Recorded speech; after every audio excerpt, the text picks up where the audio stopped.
Hello, everybody, and thank you for tuning in to the Liberty Report. With me today is Daniel McAdams, our co-host. Daniel, good to see you. How are you this morning, Dr. Paul? I'm doing fine, but I want to talk about something very serious, and that's guns. Yeah.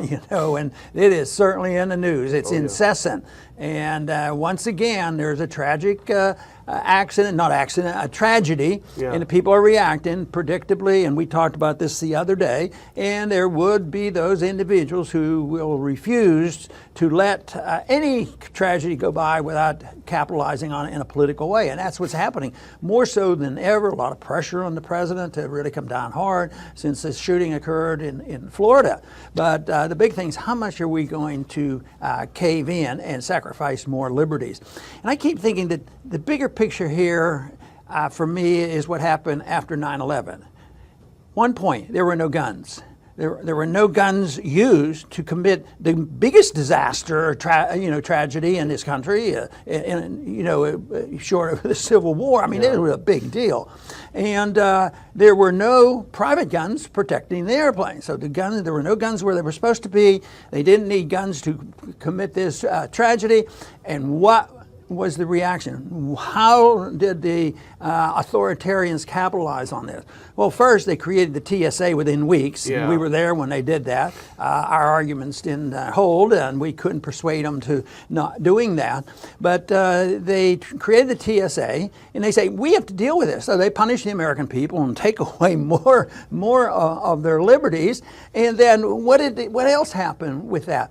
We started the war in Afghanistan and Iraq, and neither one of them had any significant input into 9/11, and yet that is what happens. And once again, and especially the emotions with this, our problem is if you say something like I just said, oh, you guys don't really care. Well, maybe we care in a different way. Maybe we have some answers to this, and maybe private gun owners can do a better job than government gun owners, which seem not to help, or a prohibition against gun owners. And but there are some things that sort of demonstrate that there might be something to this gun-free zones and why they're there. And who knows, maybe these statistics aren't exactly correct, that all of a sudden we're getting these cases of violence in high schools. It's like epidemic. Yeah. And of course, if you look at the TV, there's an epidemic of coverage. There's no doubt about that. That's true. And remember a couple of years ago after the San Bernardino shootings, it's the same kind of reaction. It's always very predictable. We got to get rid of guns and we'll be able to get rid of violence. But Adam Dick, who's a fellow with the Ron Paul Institute, he writes for us. He did an article in 2015 after the San Bernardino shootings, and he has some very important statistics. He said the FBI statistics show a 37% decrease in violent crime in the 20 years between 1994 and 2013, and a 39% reduction in firearm-related homicides from 1993 to 2011. So these are statistics. Violent crime is decreasing. It doesn't lessen the impact of a high-profile attack like this, and it doesn't mean we don't care about it, but the facts are the facts. But even though we can't statistically saying it's massively increasing, there is some evidence, and I think we all share it, that we do live in a violent society. And we've talked about it, the militarization of our police forces and the militarization of the federal bureaucrats, the hundreds of thousands of federal bureaucrats carrying guns. So everything is done by authoritarianism, and this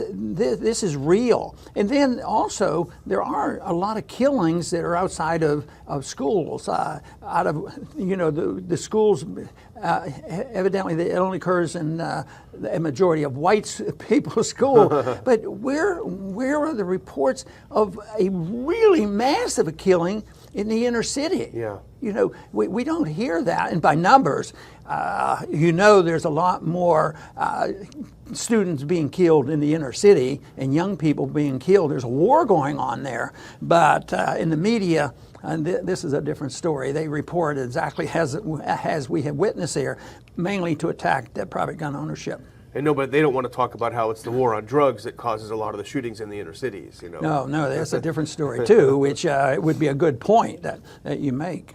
But you know, John Whitehead, who is a friend of ours, we've had him on the show. He runs the Rutherford Institute, and he had a really good piece out on Monday talking about some of the deeper issues dealing with this kind of violence and gun violence. And he talks about really the militarization of our whole society. He talks about one example that he points out is that the shooters often dress in military-style dress.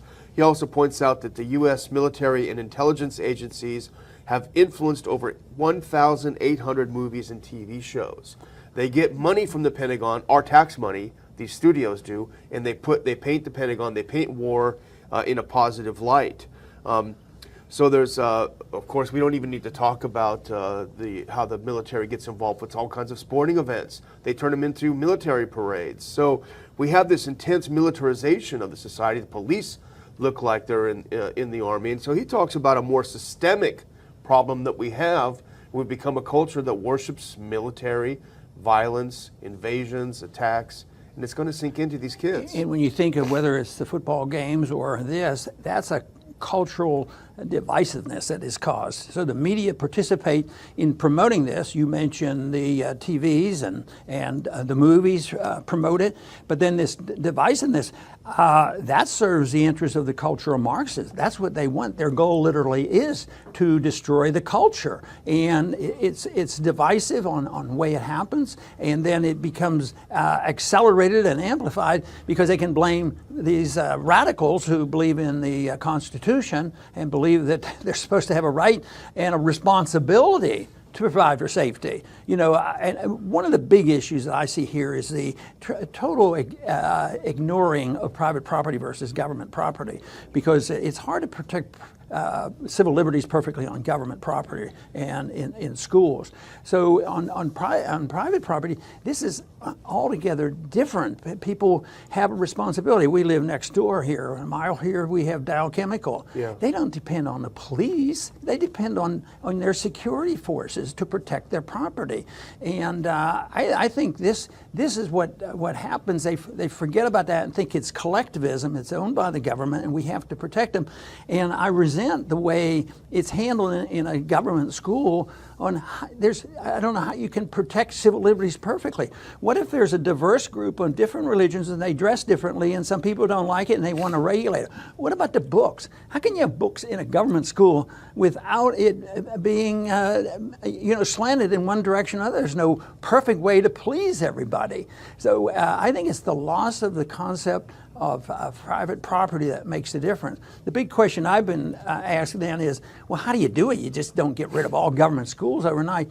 But the regulations, whether it's security or education or habits and culture, it should be as close to home as possible, reflecting the community, rather than as far away as possible to the United Nations, to Washington, D.C., to the court systems, and directly away from local area. But private, how often have we seen a story like this in a private school, in a private Christian school, or any private school? It doesn't happen. Nor in homeschools.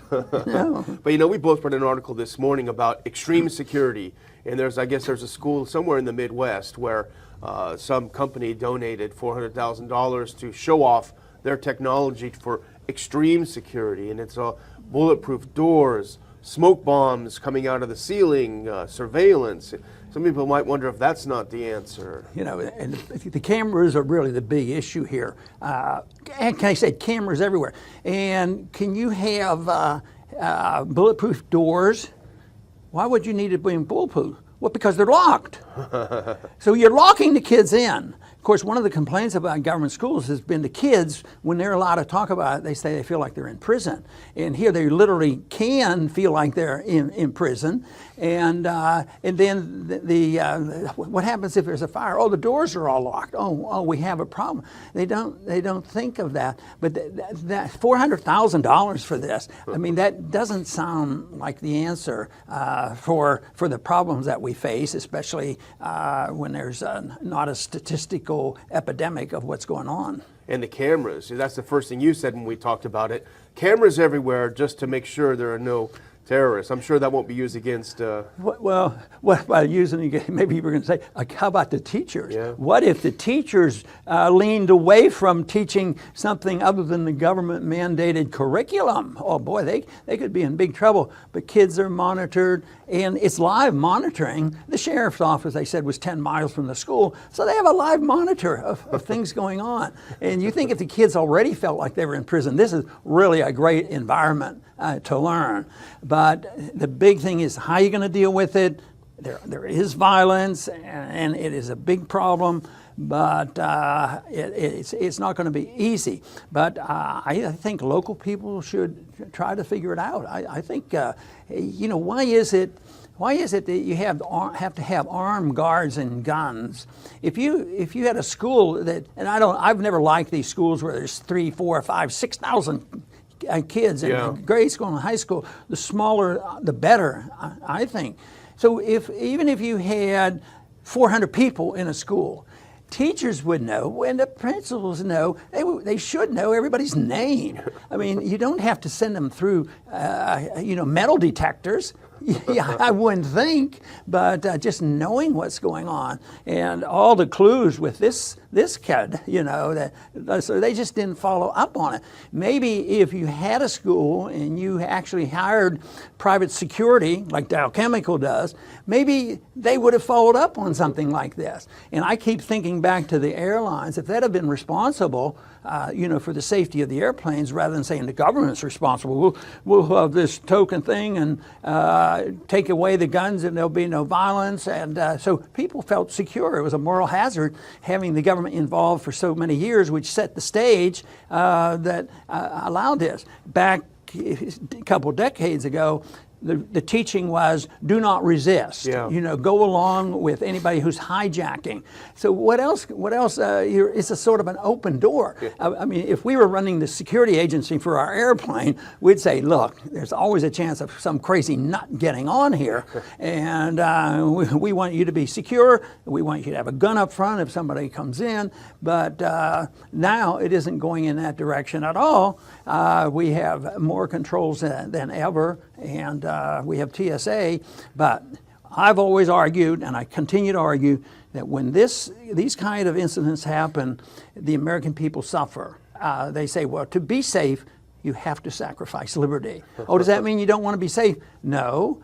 Safe people who believe in their liberty and assume responsibility and understand property and the security of our homes, for the most part, there aren't many homes in Texas that aren't safe unless maybe in the inner city someplace. But most people in private homes, in rural Texas or even suburban Texas, homes are pretty safe. Yeah. And it's because we don't depend on a policeman sitting out front or a federal regulation telling who can own and who can shoot a gun and who can provide the protection. Yeah, exactly. It makes me feel a little bit old, Dr. Paul, but I remember when I went to school, the school hired middle-aged proctors, they called them, and they had clipboards that they walked around and looked at you during recess, and if you misbehaved, they would write your name down, and chances are your mother and father knew this proctor. They would just call, and you'd be actually in real trouble when you got home if you misbehaved. But I want to encourage everyone to subscribe to our channel. We've just passed 124,000 subscribers. We'd like to put another 0 after that if we could, so go ahead and please subscribe to this channel and get the real news. And I'd like to just close with adding what Daniel said about having proctors, because it reminded me of another thing that I feel helpless about, and one problem that we have that exists, and is part of it, and we have to compensate for it. And that is when the proctor that Daniel described comes along and the kids are misbehaving, and they can call the parents and get involved. Just think how many families now, even in the past 3, 4, 5 decades, how many more families now have difficulties with having much of a family issue. And the worst thing that we can do is depend on our government to become our parent. And that is something that no matter where you come down on the political spectrum, you can't correct that easily. But recognizing it and recognizing responsibility of the individual and recognizing the closer to home this is dealt with and looking for substitute, the better off we are. But the family unit is still a pretty important issue when we think of solving our social and economic problems. I want to thank everybody for tuning in today to the Liberty Report. Come back soon.